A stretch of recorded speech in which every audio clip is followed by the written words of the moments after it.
for being shorter than me. That would have really been bad. So, no, but in all seriousness, thanks, Coach. Thanks, Coach Guyton.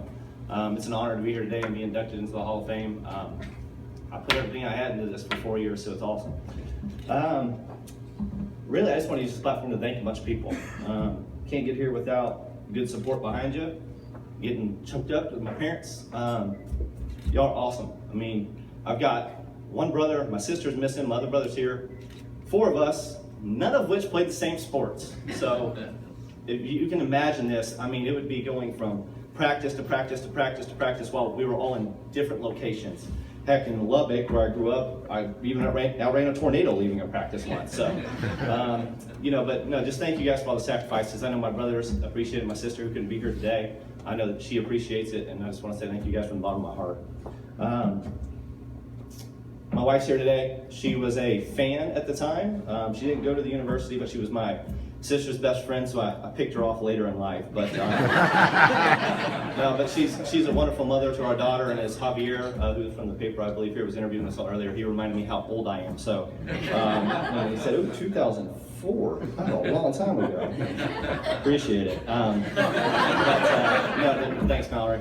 You're a wonderful mother. You're a great wife, and I appreciate all the support you give me post basketball. I know you enjoyed my playing days. I know you like to reference how great my arms looked back then. So, still working on that. And Coach Stanfield, I mean, I think one of the biggest reasons I came, this is actually a funny story. So I go to, I'd like to say I was heavily recruited, but I played in a district that had Darren Williams, Bracy Wright, Jason Maxiell, and Brian Nash. All that went major D1, 3 of those guys are in the NBA. You've probably heard of those guys. So, I felt like I was always overlooked, so I had a major chip on my shoulder. Well, I went to UT Southwestern on a recruiting trip, which was one of the schools I was looking at. I actually ran into Shane Lungwitz, who's here today. He's one of my best friends in the world. 4 years, we were roommates together, both on and off campus, still friends to this day. Families hang out, kids play, the whole nine. But we met there, and it wasn't until I walked into the dorm room our freshman year that I actually realized Shane was coming here too. So I can only imagine what Coach Bill Raleigh thought when he lost us to, seeing that now that we're both in the Hall of Fame here. So Shane is actually the all-time leading scorer at the university. I don't know if anybody knows that. Got inducted a couple years ago. I know he thanks me greatly for all of that. Wouldn't be here without me. I'm sure of that as well.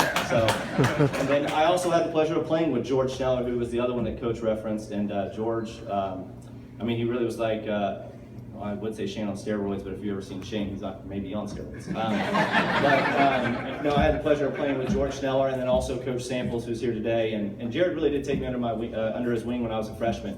I tell you what, I never learned quicker that you can get your pocket picked even after you go by somebody. So putting the ball out in front of you and crossing it back over after you blow by them is key. If you don't believe me, let Jared guard you.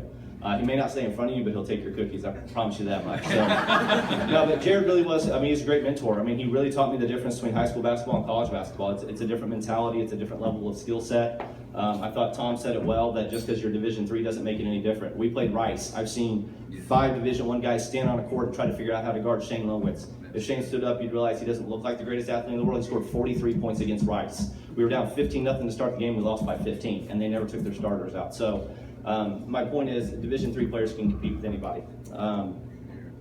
But back to Coach Stanfield. The reason I came here was because of Coach Stanfield. I met with him, toured the campus, obviously got to play some open gym and got to meet with some of the players. All that was great. But at the end of the day, it was Coach Stanfield. Philosophy of basketball. I come from a high school where I had a coaching change my senior year. My junior year, I was on varsity, but I broke my hand. It was my right hand, which I'm right-handed, so probably in disguise, probably the best thing that ever happened to me because I practiced the whole year left-handed, shot left-handed the whole nine. But when I played for a dictator, as what I like to call him, my senior year. Thought coaching was yelling, screaming, coaching out of fear. Coach Stanfield taught you the philosophy of the game. He taught you how to play the game, and it was more than the game of basketball, it was the game of life, right? So a lot of the stuff that we learned as players transpires into life. Hard work, things like that. I mean, it's no secret. I'd walk into a room, I'm never the most talented guy, but I will work you under a table, I can promise you that. But that mentality also came from Coach Stanfield. So I still to this day tell people we ran triangle. They're like, oh, like Phil Jackson? I'm like, yes, like Phil Jackson. So, but the whole point was we got to play basketball within a system, not play a system that just happened to be part of basketball. So the freedom and the ability to play and play with our teammates. I think that is what, I mean, there's no secret that the most successful 4 years in the school history, sure, I was a part of that team, but there's no doubt it also has something to do with Coach Stanfield. So, and the guy believed in me, right? I've always said there's a lot of people who haven't believed in me, including my high school senior coach, told me don't even bother trying to go play. You're too small, you're too skinny. Tom can relate. I also think that's why Coach made me work in the weight room in the off season for a few years, which was Coach Strogmein's office. We have a much better weight room now. And so, but I think Coach, the best 4 years is an attribute to your coaching style, and just your mentorship.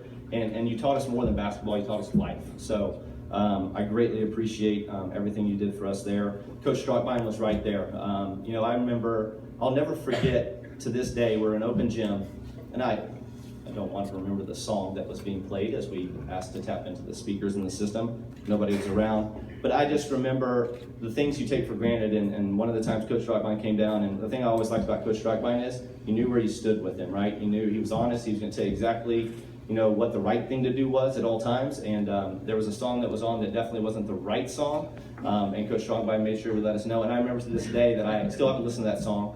It makes you, it just makes you take a step back though and appreciate where when you're a kid, right, and you're in college, there's certain things that you like, oh yeah, whatever, but then you realize later in life that a lot of those things, they're teaching you the right way to do things, and I feel like Coach Strogmein always did that. Whether it was in the off season when I was working in the weight room and working at the pool and things like that, just getting the chance to get to know him, then over the years coming back and watching all the games. So I thank both of you guys for my stay here and for my success. I wouldn't be here without you guys. I had a lot of people that didn't believe in me, coaches in high school.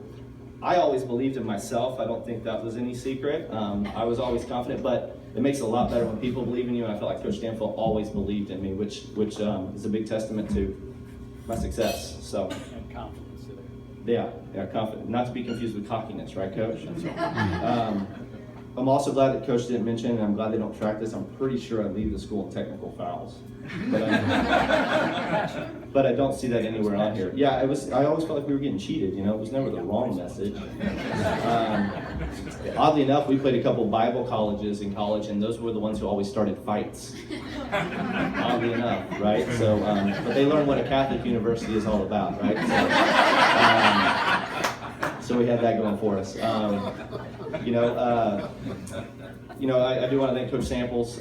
Jared was a great mentor to me. I got some extra exposure, I think, my freshman year in practices because of the fact that you had a knack for tripping over lines and spraining your ankle. I mean, we wouldn't even be practicing. We'd be walking out on the floor to run a press breaker or something, and Samples would turn his ankle and have to go get it wrapped. So that gave me an extra 15, 20 minutes to run with the ones. So thanks for that. I think that helped me down the road. So, and we would have been better our freshman year, Jared, if we wouldn't have got hosed over at the University of Ozarks on a tip-in call. The ref said it went in, and it was an and one, and the ball actually never went through the hoop. Back then you couldn't review tape because it was on a VHS.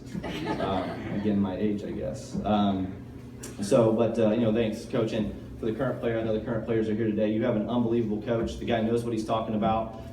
It was made very quickly made known to us as freshmen why they called him the general, right? The man can run the show. And so that's more than anything, he taught me that. I felt like Jared could play any position 1 through 5 on the floor, and I took that same mentality that I wanted to know what everybody was supposed to be doing, where they were supposed to be, primarily so I could tell them that they were wrong and where they were supposed to be, because I like doing that too. So, but no, thanks, Coach. I know you're here today, and I know the players are here today, and you got a great coach, and I would just encourage you to listen, soak it up. It only lasts for 4 years, and work hard. You'll if you don't work hard, you'll look back and say, I wish I would have. I was fortunate enough to be at one of these our freshman year, and a basketball Hall of Fame inductee was going in for basketball, and I remember thinking, man, I want to be up there. You don't get up here if you don't work. So. I'm a competitive guy too, so if someone thought they were going to try to take my spot or something, you better pack a lunch. It's going to be a long day. But at the end of the day, I think all of our success, comes from the teammates, and I want to talk about my teammates. Shane's here today, one of my best buds in the whole world, all-time leading scorer. I mentioned the Rice story. We've got a lot of other stories not related to basketball. We will definitely not tell those, but come to Happy Hour with Coach Samples, and I'll be sure to break those down for you. It's about as long as that binder Coach had. I got it. Yeah, you got it there? Okay. So it's probably another reference. one on him. Yeah, it's usually where I was telling the story probably in there. So, no, but I also want to thank Tariq Gladney, Stephen Robinson, Brett Manchester, Mike Lyons, who was supposed to be here today, but all the rain, his kids' schedules got thrown around, so he couldn't make it. But Charles Foster, George Schneller, and Jared Samples, who I played with. You make friends for life. Every one of those people I mentioned, I came in with most of those guys. The other two were seniors, but I still to this day talk to every one of them. Some of them I still play basketball with, and it's just, these are the best years of your life. Remember them, make friends, because they're lifelong friends. Like you have, Scotty's here. I know Scotty, right? So when I walked in and saw him, I was like, you gotta be kidding me. So no, it's really cool, and not just within your own teams, but outside of your teams as well. I can also tell you that it's amazing that Dr. Joshua is here today. If someone walked in when we were in college and said there's one person in the crowd, no question, it was him. He's probably the biggest supporter from a faculty standpoint of the university's athletic department, and I think it's a testament that he's here today, and I think it's I never got the chance to be in your class, although that's probably good fortune for you. I heard Tom say he tried harder in the class. I feel like I tried really hard, and I still barely got through. But but at the end of the day, it's the pursuit of my dad's a big Green Bay Packer fan. Grew up with Vince Lombardi. Used to say all kinds of quotes. I think this applies not only just to what we do here, but I think also it also applies to kind of what Coach pushed us for on it every day. Just to make sure I don't butcher it, I wrote it down. But and my dad had told me this, and it resonated, and I think it applies to everything we did here as a basketball program, that perfection really isn't attainable. But if we chase perfection, we can catch excellence. I feel like we caught excellence. Coach may disagree, probably could have gotten a little bit more out of us, but that was our fault, not his. So, and the other thing is, most days in your life really won't stand out, but life really is about the days that will. There's no doubt that this day will, and there's no doubt that many of the days across the 4 years I was here stood out. So I just want to make sure that the players and the current athletes here today understand that. Like, you're in the prime of your life. Don't take it for granted. Work your tails off in the classroom, first and foremost, because you can't get on the court if you don't, or the field. And then second of all, enjoy the experience while you're here, and enjoy your teammates. And at the end of the day, look to your right and look to your left, and don't let your teammate down. That's what I always want. I didn't want anybody on my left or anybody on my right to think I let them down. As long as you go 100%, you'll be good. So I guess with that, that's about it. I'd just like to thank for the honor to be in this prestigious club, and this is something I'll remember for the rest of my life. And hopefully other people will see it as they walk by. It's a pretty good picture. I look pretty good. I told Coach Struck by, I had hair back then. I'm missing most of it now, but life's been good. So anyways, thank you guys all. I really appreciate the nomination, and thank you all for being here today.